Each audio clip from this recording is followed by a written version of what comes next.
Hello guys,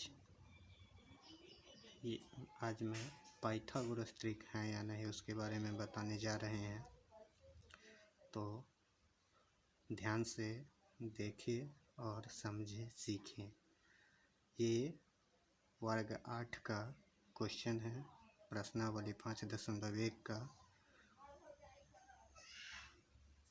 8वां का पहला question कह रहा है, निम्नलिखित में कौन सा पाइथागोरस ट्रिक है या नहीं।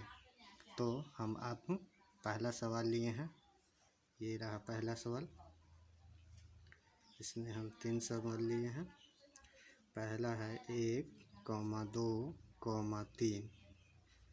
अब हम एक चित्र बनाए हैं जिसमें दर्शाए हैं कि ये कर्ण है, ये लंब है और ये आधार है। तो ये इसमें जो सबसे बड़ा होता है वो कर्ण होता है और जो उससे छोट होता है वो लंब होता है और जो उससे छोट होता है वो आधार होता है। तो अब हम इसको हल करने जा रहे हैं, तो ध्यान से देखें और सीखें।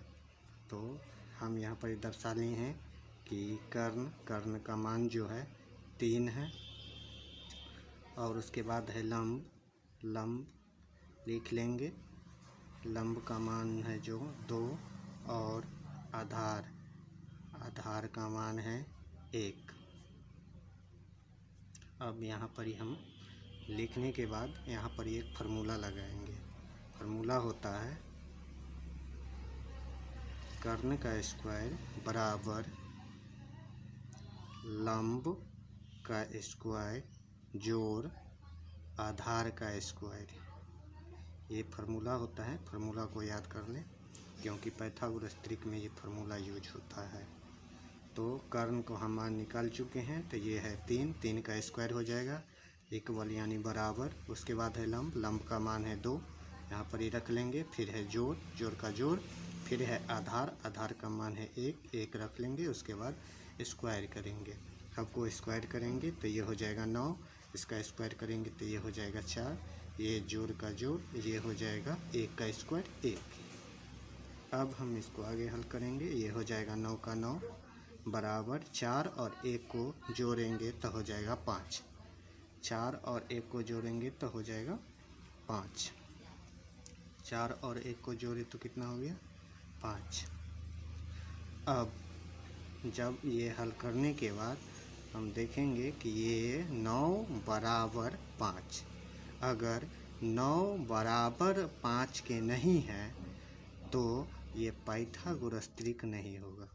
9 बराबर 5, अगर 9 और 5 यहाँ भी 9 रहता तो दोनों तरफ अगर एक किस्म वाली संख्या रहती, जैसे यहाँ 9 तो यहाँ 9, या अगर यहाँ 5 है तो यहाँ भी 5 रहता तो पाइथागोरस ट्रिक होता।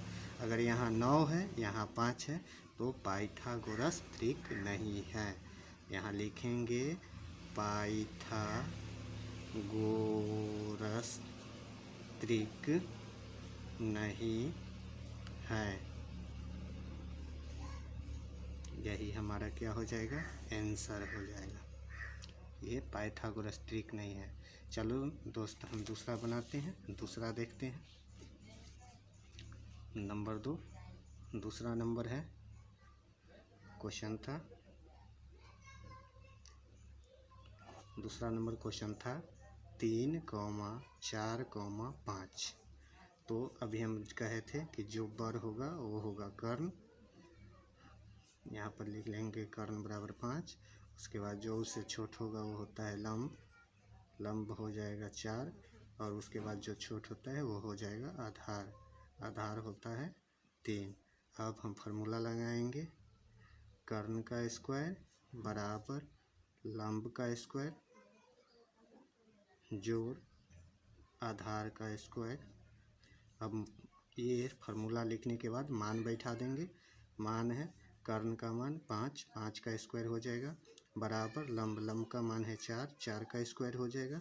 फिर है जोड़ का जोड़, ये है आधार का मान कितना है 3, तो 3 का स्क्वायर हो जाएगा। अब हम इसको स्क्वायर करेंगे तो 5 का स्क्वायर कितना हो जाएगा दोस्त 25 और 4 का स्क्वायर करेंगे तो कितना हो जाएगा 16। फिर लिखेंगे जोड़, 3 का स्क्वायर करेंगे तो कितना हो जाएगा दोस्त? 9। अब हम ये 25 का 25 लिख देंगे और इधर वाला दोनों को जोड़ लेंगे तो हो गया 16 और 9 25। तो देखो दोस्त, यहाँ भी 25, यहाँ भी 25, ये दोनों 25 दोनों तरफ बराबर के, इधर भी 25 है, इधर भी 25 है, इसलिए यह पाइथागोरस त्रिक है। अगर दोनों तरफ बराबर हो जाए तो पाइथागोरस त्रिक है, अगर दोनों तरफ बराबर न हो तो पाइथागोरस त्रिक नहीं है।